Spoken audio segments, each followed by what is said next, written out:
Okay, I'm ready when you are.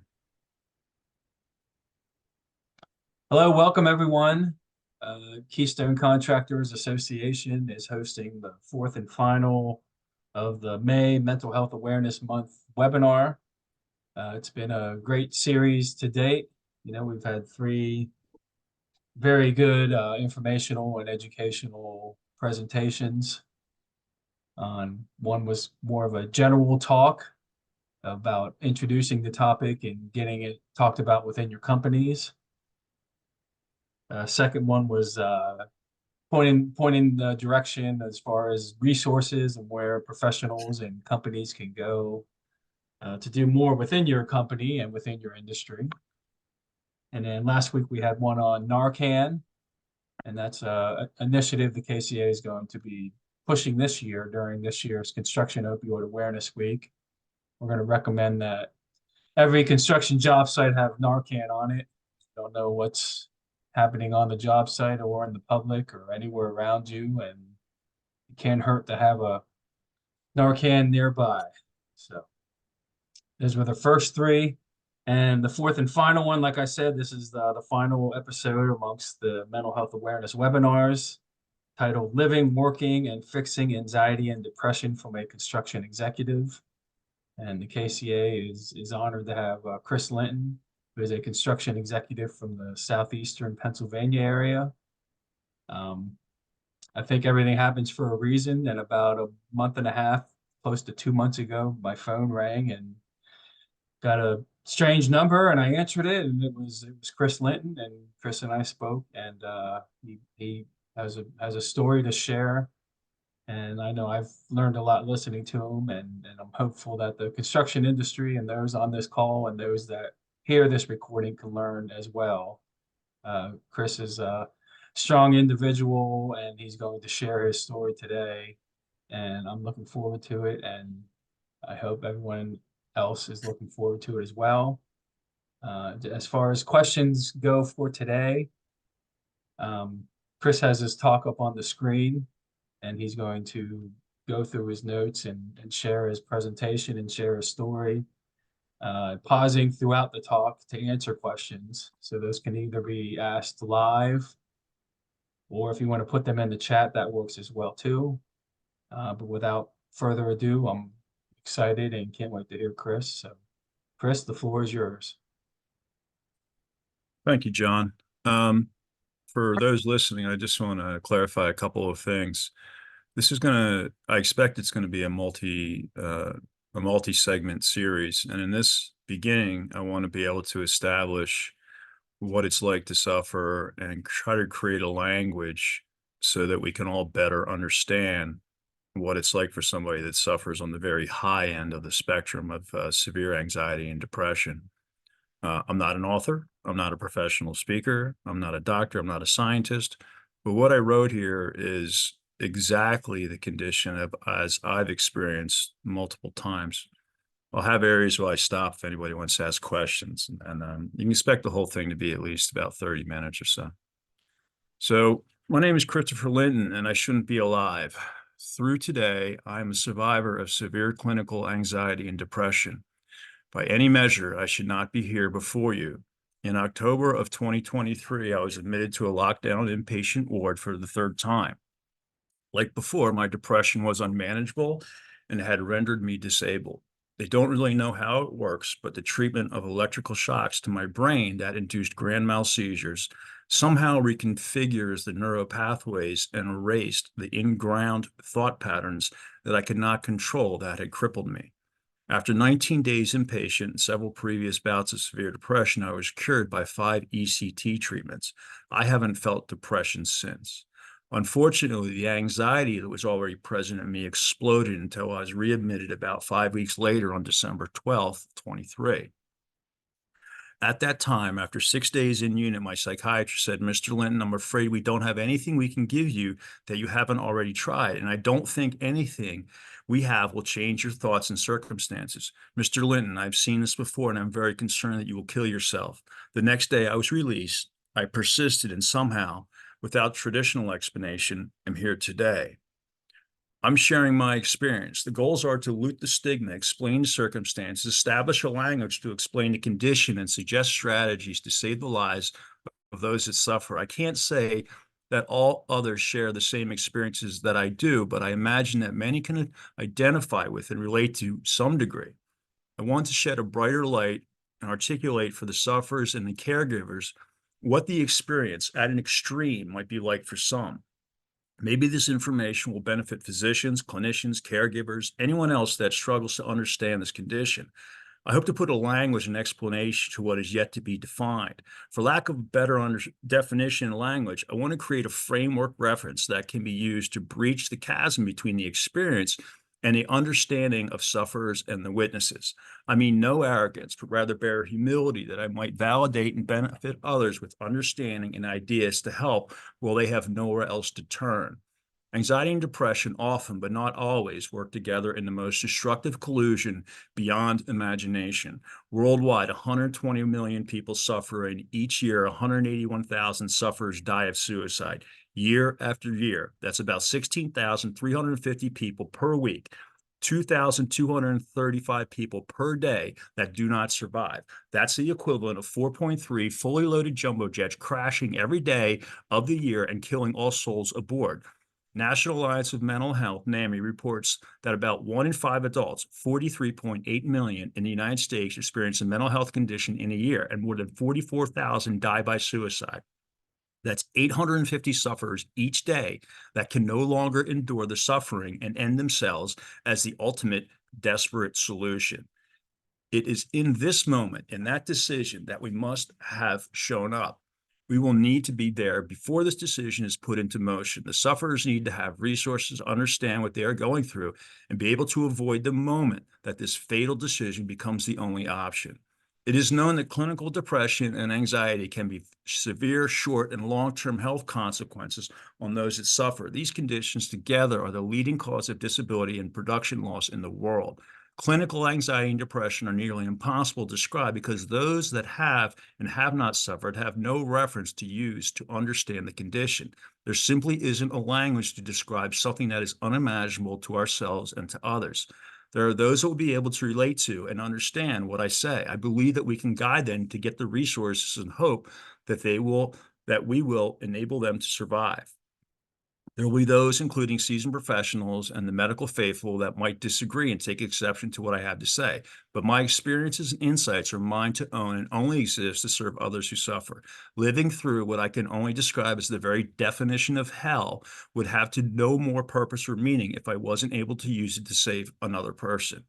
Each day forward, I have the blessing of opportunity. This experience is mine alone. I'm not suggesting that all other sufferers will relate to or have experienced A and D exactly as I have. I know that each sufferer's experience is personal to them, but I hope to be a voice for those that can relate to what I have lived through. I hope that all will relate to at least some of what I have been through. In these descriptions, I'm not talking about the real, very real anxiety and depression that we all feel in the course of our lives. These feelings exist to serve us, protect us, and promote our genes into the future. Severe clinical anxiety and depression are when those physiological reactions explode and persist. Imagine the superhuman condition that allows for peak performance and flow, or the brain's chemicals that can keep us up for days without sleep. Consider the boundless power of our love for another. It can be beyond description and limits when it happens and is applied with focus. Imagine the power of the human mind turned against itself to the degree that self-inflicted death seems the only option to end the torment. This condition is when the switch inside the brain can no longer shut off those chemicals that were designed through evolution to keep us alive and safe in a world of continued threats. I can assure you that nothing written here is exaggerated or a fictional account. These are my very real perceptions and feelings. This was my reality. Who do we intend to help? My condition has been severe and repeatedly debilitating. I have suffered on the very high end of the A and D spectrum. The typical A and D that we all experience on a daily basis that peaks and fades is the lowest end of the condition. Persistent suicidal ideation, planning one's death, and desperately trying to fend off the second-to-second inevitability of suicide is the highest end of the spectrum. Only those that were just one subtle tick above me that actually followed through and ended themselves are beyond the help that we can give. In fact, it might be seen that those that actually did follow through no longer suffer as the tormented now do. We can expect to help those all along this spectrum with the knowledge I now have. So, what are they? There's no real description for what these things are, but I'm going to try to explain it. Depression, not clinically, but personally, severe debilitating depression is the definition of hopelessness. It results in the loss of identity and self. It is a form of hell because you can no longer think of being well, and you endlessly feel completely out of control of your emotions and thoughts. In hell, you would know there will be never be an escape. In depression, any escape is unimaginable. It has deep physical and emotional conditions that both contribute to the destruction. Maybe the physical and emotional exhaustion of running a marathon, the experience of being completely spent and depleted, would begin the gateway of conception to the depth. Exhaustion yields an inability to do. The emotional side can be much more destructive. It is the inability to think the way you once had been. The thing that you had done as routine may no longer feel possible. Your ability to understand and to be in relationships may be gone. You are consumed by who you now are. You can no longer relate to who you once were, but are only left with the desperation and shame that you have become. The shame comes from now being a black hole of needs and emotional consumption. Giving of yourself, being present and capable no longer exists in yourself. It also can't be understood how these could exist in others. I liken the condition of severe depression to the idea of being in a dark, deep, wet well looking up at a speck of sunlight. You know there will never be anyone up there to help you. The stony walls are slick and wet, and your crippled fingers can't find a grip from which to pull. There are also none of the slightest footholds to push yourself upward. Anxiety.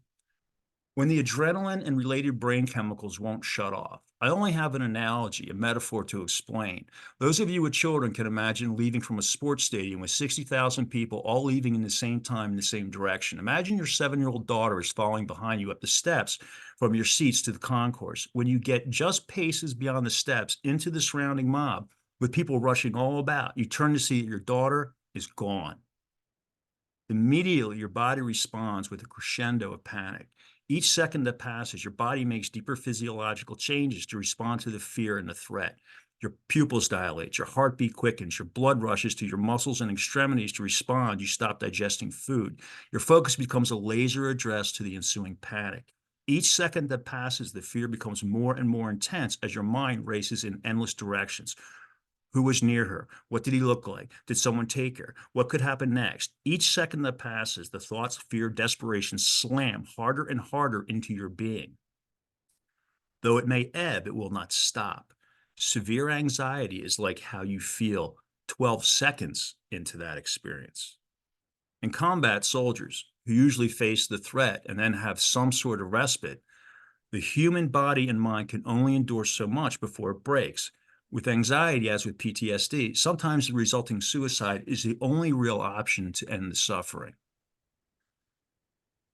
This is something that needs to be addressed foremost.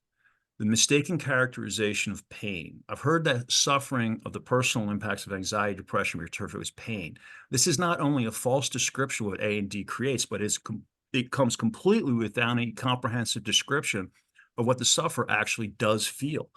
He killed himself because he couldn't live with the pain anymore. In my experience, there is no pain as we understand the definition. There isn't pain or points of hurt like pain as we know it. The word is used for lack of any other appropriate or comprehensive language to describe what the suffering is really like. Since there's no language to describe and understand what you may feel during the struggle, I'm trying here to clarify and expand greatly on the description and understanding. How can we effectively diagnose, treat, empathize, or begin to understand what the sufferer feels, what the reality could be, if no one could more accurately define that experience? Okay, does anybody have any questions so far? Okay, what it is like. These are symptoms and circumstances that I've felt personally. Loss of control of our lives. As we spiral deeper away due to anxiety and depression, we lose the groundings of our very identity and our ability to control the many factors around us and in us that build exactly who we are. The impact and disability of losing control of the very fiber of who we once were and all that we have known ourselves to be is a stark reality that is hard to understand and convey to anyone who has not had this experience. No one else but the sufferer can have any concept of how deeply destructive the sense and actual loss of control of our lives really is. In fact, there's no way someone who does not suffer could even imagine a reality that does not include control and the sense of self. Controlling factors of our lives is a fundamental component of our identity, our ability to recognize and navigate the world around us. If we can't control virtually anything around us or in us, our incapacitation in life itself is complete. This damage cannot be reversed in any way until some slight regaining of control might start to slow growth back to a feeling of identity and self-empowerment. The inability to do. I was struck in the numerous episodes of A&D that I suffer that my disability was always standardized by the fading away of the ability to do. The doing of anything that I once had done in every example of normal life became virtually, without exception, the inability to do. No one can imagine what it's like to live with the experience that the simplest things that we used to do can no longer be considered a routine or even possible. Even the smallest things that we did without thought came to feel impossible, as if we had never done them before. Sit up in bed, put your feet on the floor, brush your teeth, prepare food, eat a meal, pour a drink, use the toilet, take a shower, and on and on. Imagine if all those things not only felt impossible to do, but you may also not be able to understand how you once did them. The most basic common occurrences are no longer taken for granted, much less seemingly possible at all. It is as if you have to relearn how to do all these things without any prior knowledge or power needed for how they got done. Not only might the simplest things seem unknown and impossible, you may not even have the energy to do them. If you can't imagine how you once were able to take the trash out, you may really want to try, but you might not feel that you have the actual physical energy to do it. The concept of intention, along with the inability to do, came an understanding that was largely due to the death of the concept of intention. The notion of intention, the ability or forethought and forward action, doesn't so much as exist when you're struggling to do. As we fall into the sticky web of the reality struggle of anxiety and depression, the world continues to move around us. Nothing out there slows down at all or tries to allow us to keep up. We ourselves cannot imagine the ability to even begin to keep up and stay on pace with the dynamic world moving around us. It's a reality and not just a feeling that the present is a voluntary happening that's occurring to you. The change of the concept of time. During my suffering, my perception of time and the reality wrapped around it often had changed to something I'd never felt before. I felt like I was being pushed through time.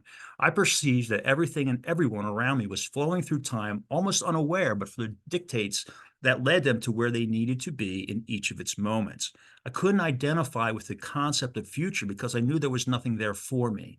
I had no reason to even believe in the concept of a point beyond the now, because that consciousness didn't exist to me in the same way.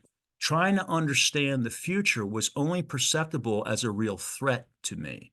The future was destined to be at least as horrible as the present. So I felt that I was reluctantly being pushed towards it, as if I was getting caught in eddies and slipping off rocks in the stream of time. I was helplessly resisting the push forward through moments of flow that would never lead to a hope in the future present. Sleep was a very odd sensation of both relief and disappointment. As soon as I woke up, if I were to sleep much at all, I would immediately think about when I would try to go back to sleep that day or night. I was always exhausted from the anxiety, even if waking, because it didn't stop throughout the night, just because it just transferred to my subconscious, which raced in my occasional dreams. Dreams are not common, but I do remember something like the occasional fever dream when my mind spiraled strangely in all directions of nonsensical content and perplexing emotions. Many nights I would wake up at about 2 in the full body sweat, my pillow and the sheets quite literally wet to the touch. If I was able to get back to sleep, I would always wake up in the same condition of being soaked by 5 o'clock or so. This happened over and over again, night after night. Hopelessness, loneliness, helplessness. These are no longer feelings, but rather what you have become. There's no longer an ability to recognize these things as feelings because they're not capable of being outside of you to pass into history. To explain the concept of having become these things, think of the worst heartbreak you ever suffered. There, you could not separate yourself from the pain. There, you have become the pain. This is your only reality. The inability to experience pleasure. There's no chance for the experience of pleasure to take hold because that place is occupied by the consuming negativity of all the other destructive thoughts. If there was the slightest fleeting touch of happiness or pleasure, it was gone in a moment as the mind again became consumed with what it could only carry as a destructive juice of torment. The pleasure of the senses in taste, touch, smell, feeling was gone. The ability to experience pleasure was gone. No libido, no understanding of natural sexual attraction, no comprehension of beauty, no witnessing or perceiving of nature as inspiring or awesome. Nothing of the concept of pleasure was a rote given because the ability to channel the feelings that perceive pleasure no longer existed. Being shame. With virtually all of my identity and life destroyed and gone, there wasn't much left but shame, powerless to not disappoint others that cared for me, only deepened the despair because the shame of failure was added to the hopelessness that I had become. Unable to control so much of myself physically and emotionally, I could only try to hide my disabilities, but that was pointless and impossible. You cannot hide or act your way outside of the essence of who you are. Shame was woven through every moment because I was letting everyone down, including myself. Who could care for me if I couldn't care for myself? Who could not see me as unfit and less than when I could not see myself as such? I had become the painful feeling of humiliation and distress caused by my consciousness of wrong behavior. Consumed by envy.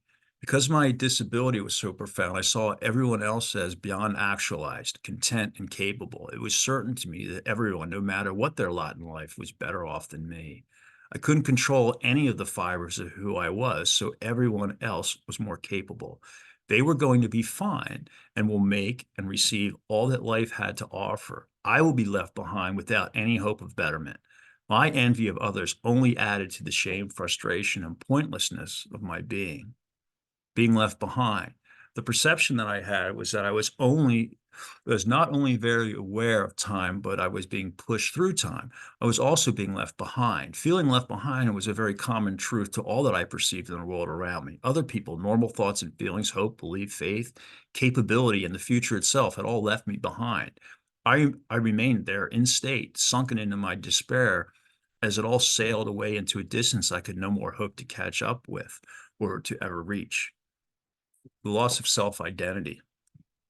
I remember being in the ward, looking out of the third floor window to the traffic below as it pitched and flowed with bodies. I knew they were headed to work and to places of purpose that were of such routine. I thought I once, though I had once for decades done the same, the person that was capable of such no longer existed in me. I could no more imagine being able to do this feat than I could identify the person formerly inside me that shifted into drive and pushed the gas. We can sometimes drive for miles and suddenly come to and not remember how we mindlessly got there. My struggle of concept went from me not knowing how I arrived at a destination to not knowing how I was ever able to make the trip. This combined with so many other disconnects is a complete loss of identity. I have been a very accomplished entrepreneurial professional in my field over many years with regular and sometimes extreme fluctuations in fortune. When my condition was bad, I could not begin to find that person inside me that had accomplished so much. The person simply did not exist within me at all. Not only did that identity not exist for me, but all the knowledge, experience, resilience, and capability no longer existed as well. It was a complete loss of self, as if the dead memory of who I once was had faded away without recognition into the past.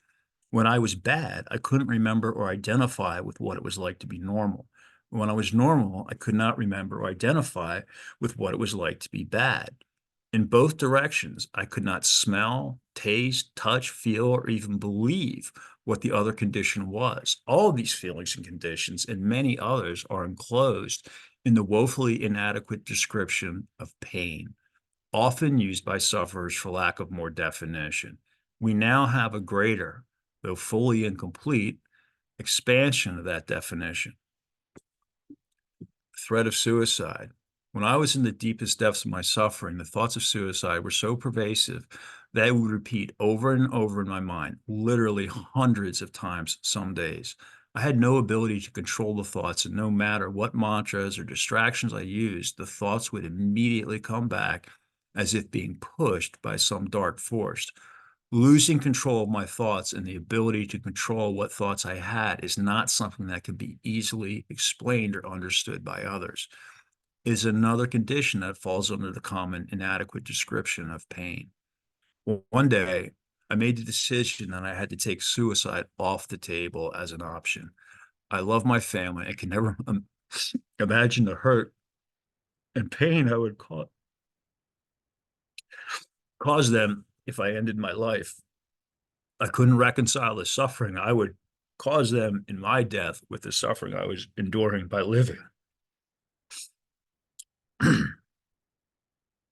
I could I couldn't justify hurting them so badly and forever damaging their lives because I could no longer hang on to mine. Becoming another horrible statistic of failures to helplessness seemed as bad as persisting to live the way I was. It wasn't about saving myself. That didn't matter when there was no hope and nothing to live for. Making this decision would seem to be empowering in that it seems to take control of the helpless condition.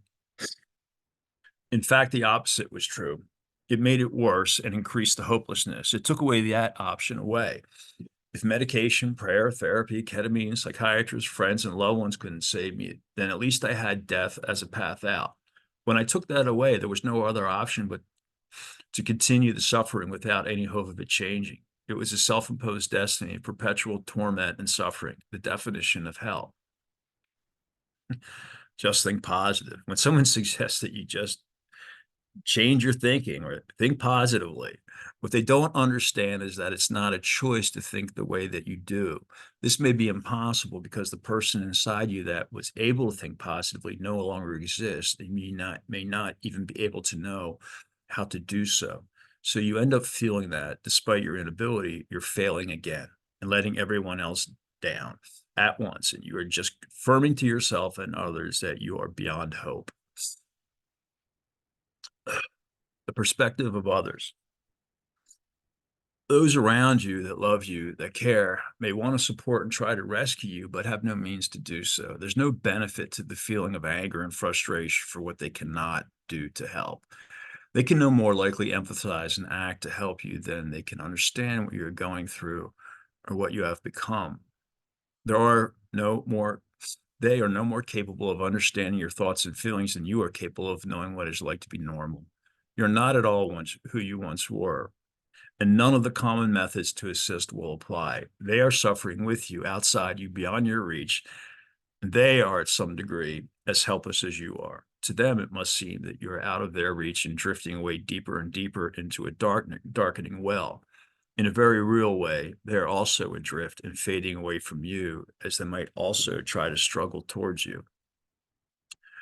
We need to recognize that they are also suffering, because bearing witness and being helpless is something that we have in common at once. They can never understand or catch up to the incomprehensible you that now exists. Fatigue, fear, grief, frustration, helplessness, and anger on their part only contributes to the helplessness and shame we feel. I don't think enough can be said about the impact and suffering of others as we spiral away just out of reach. Here we can't so much as see or empathize with them because we are self-consumed by the darkness we have become. Others don't realize that when they say things like, just think positive, or what do you have to be depressed about? They can't possibly understand how impossible that is for you. Know that they actually think you can change your thinking. They can, so why can't you? Don't even try to get them to understand the futility you feel, because it will only frustrate you more and lead to worse feelings for you. Treatments that we tried.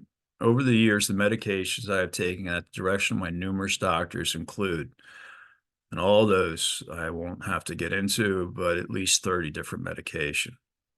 And this does not include the multiple treatments with ketamine, trips, St. John's wort, alternative supplements, fish oil, THC, CBD, etc. So how can we help? What can be done? I see the problem of curing anxiety and depression and other significant cognitive disorders as an act of first assessing and acknowledging where the sufferer is in the process of the disorder.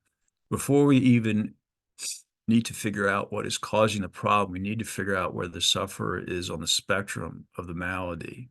That will dictate the intervention required to develop a cure. If a sufferer can rate themselves on the intensity of their feeling on a 1 to 10 scale, of 1 being almost nothing and 10 being critical, we can start to understand where they are on the evolution of the problem.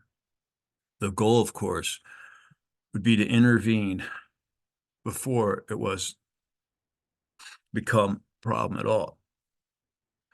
So this is the explanation and the deepest insight that I'm trying to share with everybody. And this came to me with unbelievable clarity. And I'm hoping that the medical world will hear this and adopt it. So my explanation of many significant mental health issues, most, if not all, significant mental health disorders are the result of an irritant of the mind, like grains of sand in an oyster. Those irritants are the result of stress, trauma, genetic, and environmental causes. The mind, with agency, in an effort to cure the irritant, uses the only tools that it has available, chemicals born of our evolution, fight, flight, freeze, etc., to try to protect itself. With those chemicals, the mind creates a pearl of protection. This pearl results in the conditions that we see as mental disorders. The pearl manifests as the outward expression of anxiety, depression, OCD, bipolar, schizophrenia, etc. The mind turns against itself with its own chemicals. I believe we are trying to solve for the wrong problem. Traditional medicine is trying to treat the outward symptoms that are the result of the original irritant. We need a plan to shrink the pearl so that we can remove the grains of sand. The afflictions present anywhere along the spectrum of mild to severe as the conditions we outwardly observe. I believe that I may have some and can develop more new tools for the mind to use to help heal itself when afflicted.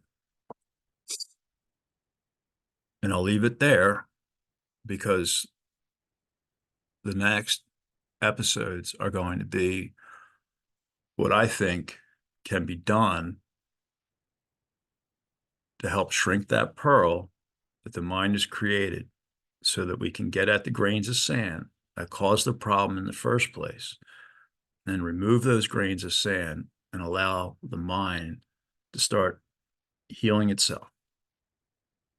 Thank you for your time today. Thank you for your strength, Chris, and for your story that you shared with us today.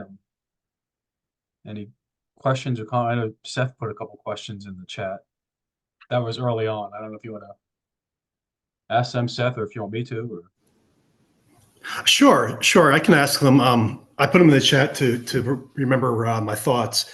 And again, Chris, you don't have to answer these questions, but I had two thoughts in my mind. One was, did your A&D affect your business and employees? So, Seth, for the last 10 plus years, I changed my way of doing business. So I have no employees at all. I sub everything out. I built a company from literally cleaning gutters in the rain to doing about $5 million a year in commercial construction. And when I got to that point, I realized, as I sat at a stoplight and watched, 10 different subcontractors with 4 or 5 people apiece all swarming about finishing a bank that we were building here in media, I realized I was the most unhappy, distressed person on the planet. And I redesigned my business after suffering and being hospitalized. I redesigned it. And for the last 10 plus years, I've had no employees. And I prefer it that way. So I do business in a completely different way. And it's taken essentially the majority of the stress off of me. So I can't directly speak as an employer of any programs that I have in place that would help employees, but I can certainly talk about what I think businesses should do to allow an avenue for intervention for one of their employees or anybody that's suffering. I can certainly help with that. Yeah, that'd be great. If anyone needs to reach out to you, that's okay. Yeah, I would be grateful if they would. Absolutely. Thank you. Just to expand a little bit on Seth's question and maybe rephrase it, not sure if this was the direction Seth was going or not, but with your response, how has you, as it sounds like a construction manager, how has your interactions and dealings gone with subcontractors that are working for you? And just kind of professionals in general within the industry, like how is it dealing with them now, knowing what you've gone through and your path? Yeah. No, thanks for the question. And I'm sorry I didn't address that more directly. So it depends on where I would be in the spectrum. If I was fully done, let's say, with anxiety and depression, it was pretty impossible for me to make a phone call or 2 phone calls so that I could be, at all in command of my work. When I'm feeling well, like I do now, I'm completely in command. I'm completely self-aware. I'm completely engaged, and nothing even seems like a challenge to me. But the other end of the spectrum would be, I need to call Jeff, my electrician, sometime today. And that's the only goal that I have that day. And I don't know that I could actually do it, and it might not happen.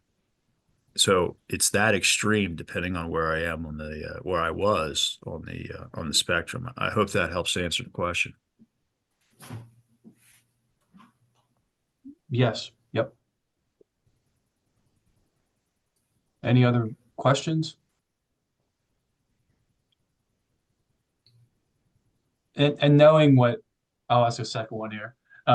Knowing what you've been through and gone through and on your path to recovering from, are you able to see signs from people, or are you able to help them early on?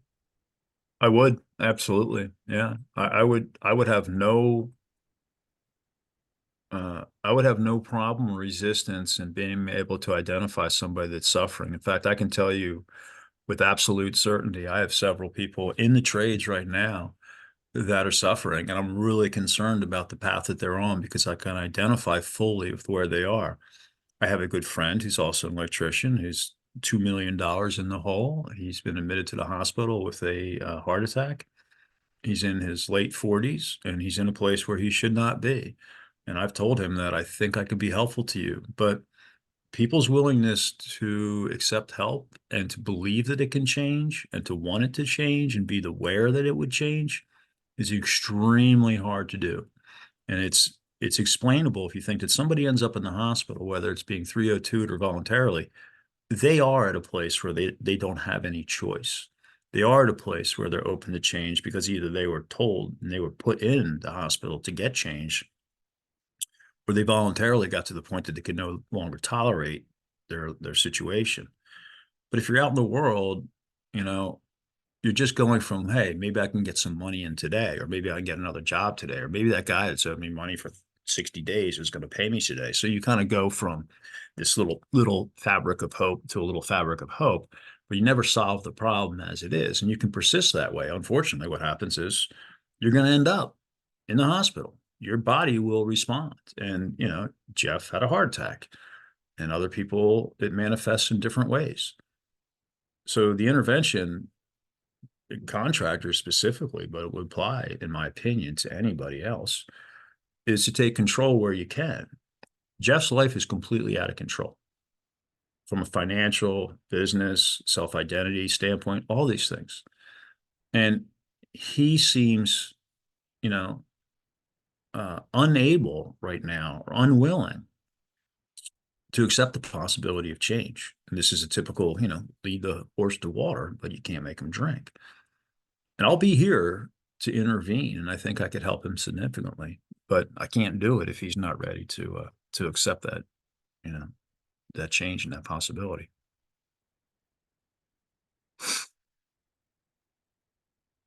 So here's a two-part question here. Someone heard this recording, and we'll get your contact info out there if you want. Someone heard this recording and they contact you as an employer and say, what's one thing I could do to help my employees right now? And then part two is as an employee, as a construction worker, what's if someone contacts you, what's one thing they could do right now to help themselves or help their fellow coworkers? Yeah, no, it's a good question, and this is the thesis that I've been working on. So here's the answer. The basic thing that needs to be done is self-awareness.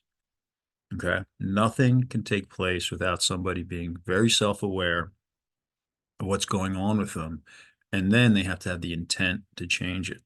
So awareness is first, and the intention to change it. And I can tell you exactly how to change it as well. I can tell you the process that's required to change it, but nothing can happen until that person can develop the self-awareness to realize that they have a problem. How many examples do you want? There's an alcoholic. He has no interest in becoming sober. He's not aware and he's not intent on change. He doesn't have the cause to do so, or he doesn't believe that he can change. He's not wanting to change. So he's going to continue as an alcoholic. It's the same with somebody that's suffering because their business is $2 million in debt. They'll never pay the bank back. Their wife can't stand being around them anymore, and on and on and on. These are all the same things. He's not self-aware enough to say, I'm going to start taking control of my situation. I could literally write down 10 things, brainstorm. What are the things that are out of control in my life? And then start addressing them methodically. The very action of being aware to write down those issues and then trying to do something about them is the essence of trying to take control of your life. And the problem is the complete lack of control of your life. And if you don't try to start on a path to taking control, no matter how slight it is, if you don't start, then it will get worse. It will get dramatically worse because it will continue to spiral out of control. Awareness, self-awareness, awareness of the condition, awareness of the circumstances, awareness of the possibility of change, and then awareness of the path to change. That is where we need to start.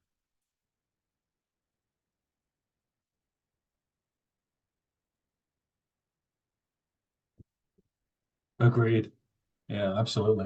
Yeah, back in 2016, 2017, the KCA started the Construction Opioid Awareness Week. And as you probably well know, the construction industry back then, it was very evident, had the tough guy image, hold your thoughts in, hold your emotions in, just get to work, get the job done. And that's one thing we've been pounding the drum on is, opening the lines of communication, and it's okay not to be okay, and it's okay to seek help. So it's that self-awareness that's huge. And I totally agree with you. John, how many times has it happened that when somebody's given permission to be vulnerable, when they're in a safe place to be vulnerable, if they're emotionally capable and ready to be vulnerable, how many times have we seen somebody just break down, an outflowing of emotion, a torrent of thoughts and feelings? Even the most stoic, reserved, otherwise seemingly controlled person, if they're put in a place where they feel vulnerable and safe to actually express themselves, you could easily see that person, a construction worker, a biker, the hardest core looking individual, particularly a man that you could possibly imagine, you could see him break down emotionally and be the most vulnerable, hurt, person that you've ever seen in your life. This is not uncommon. It happens all the time. That's where you need to start. Yep. Agreed.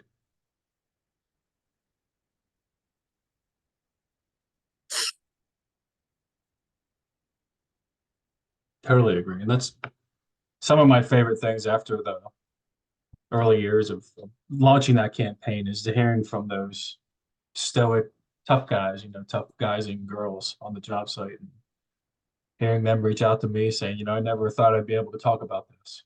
So it Yeah. keeps me No, motivated, keeps me going. John, this is a side chapter, but I want to address something real quick. And I could write a book about this, but the concept of stoicism, right? To say somebody is stoic, in other words, they're reserved, that's completely different from some of the tenets of actual stoicism and philosophy. Because in stoicism, you are very self-aware. You're very, very understanding and aware of what's going around you, and you're very in control, and you're very aware of your emotions. So the term stoicism, as we use it, is a guy, like, let's say in an excavator, and his hands are calloused and they're sore and everything, and he looks like that person that I'm describing. And he seems stoic, but the truth is he's not at all, because he's not in control and of awareness of his emotions. And when that awareness occurs, then he can actually do something about it, which is the most powerful thing that a person can do. So stoicism, as it actually is as a philosophy, is a pathway to understanding and awareness in itself. And this information is already there. It's there for us to use.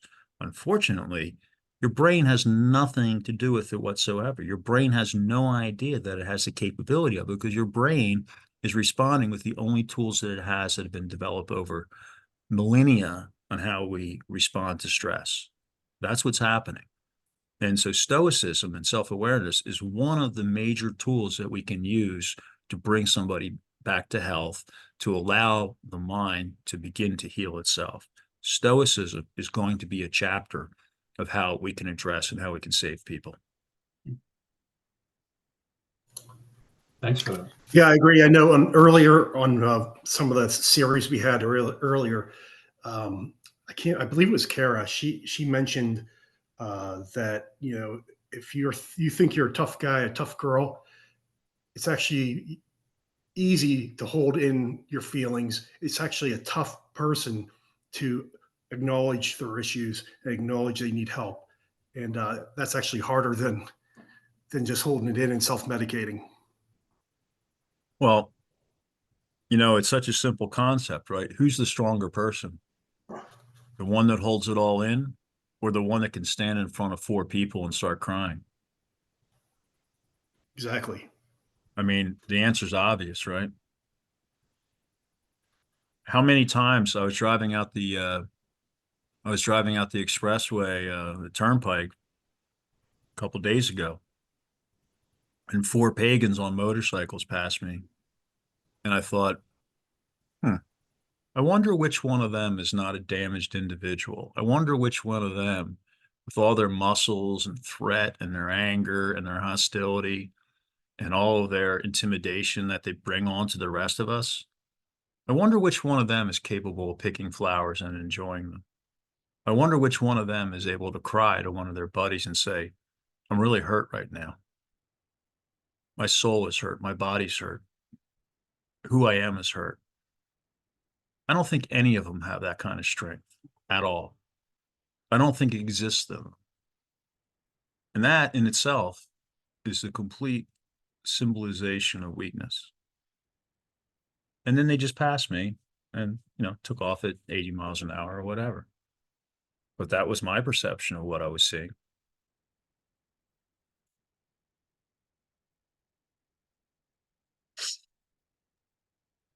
I'm sorry if some of this gets rather heavy. No, don't apologize. And you proved today you're a strong person for sharing. So Appreciate that. thank you for that. And Seth referenced Kara. She put a little comment in the chat there. She liked, I don't know if you see the chat or not. But she put, I like to think of it as being strong, tough, to reach out for help. So it's well stated, Kara. Not hearing any questions or comments. Last call for questions or comments.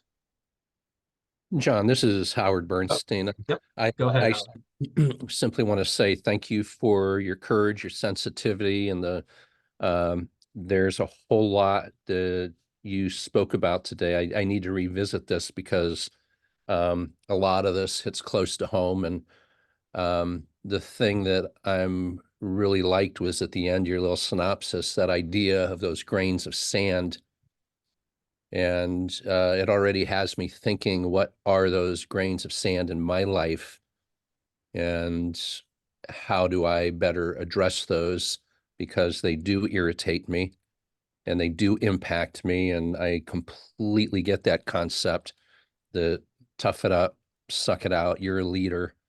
You know, I need to be bigger and stronger than this. I can handle it.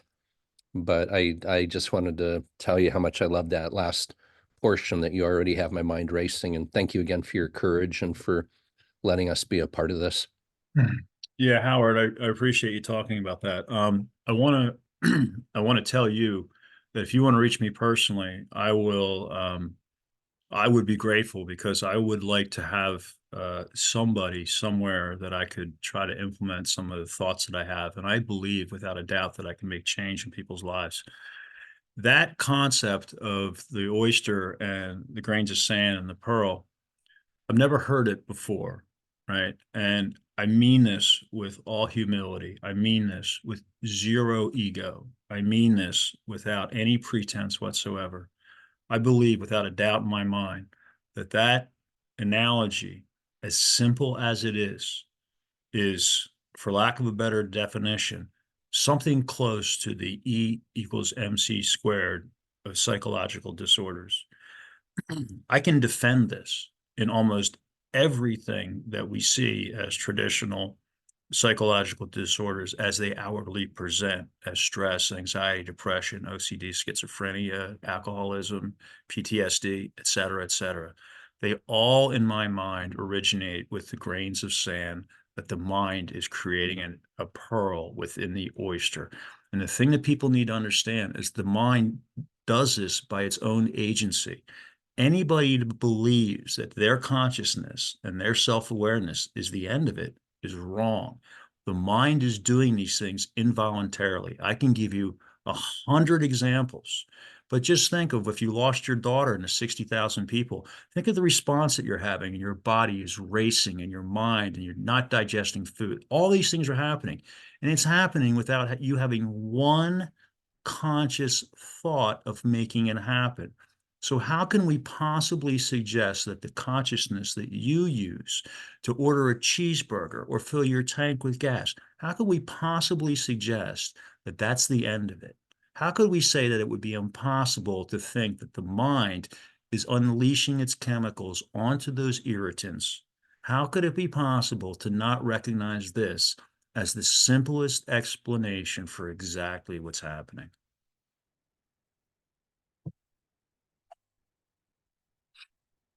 Thank you for that.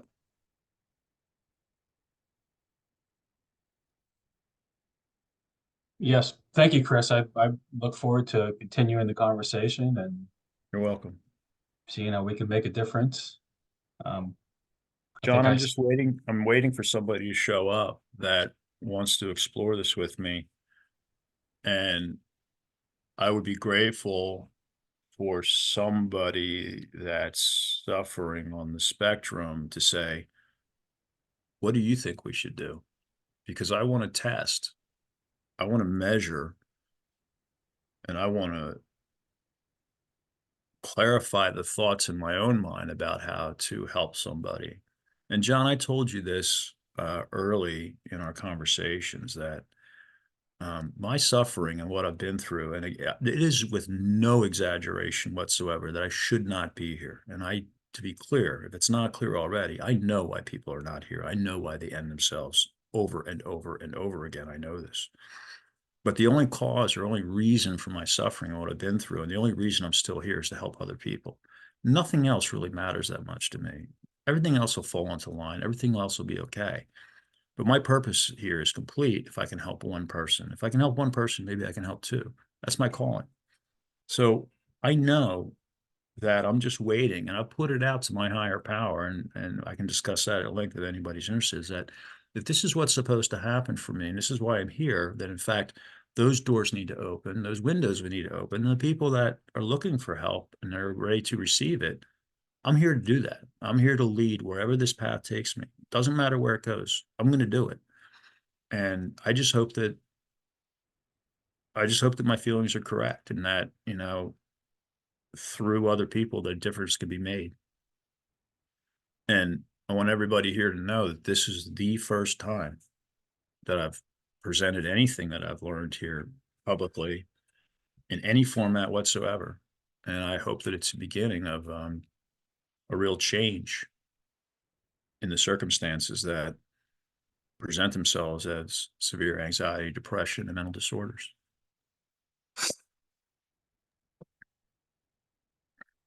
Yeah, maybe it was a sign a month and a half ago when you called and said something told me to reach out to you. So maybe we're on to something, or you're on to something. And if I and if the KCA can help out in any way, we're here, ready and willing and ready to go down this path with you. Yeah. Thank you much, everybody. Thank you. On behalf of the KCA, just want to thank you, Chris, and I will follow up with you, and we will share this recording as well as your contact information. And again, thank you for your strength, and I will be in touch. Thanks. Thanks, everybody. Have a good afternoon.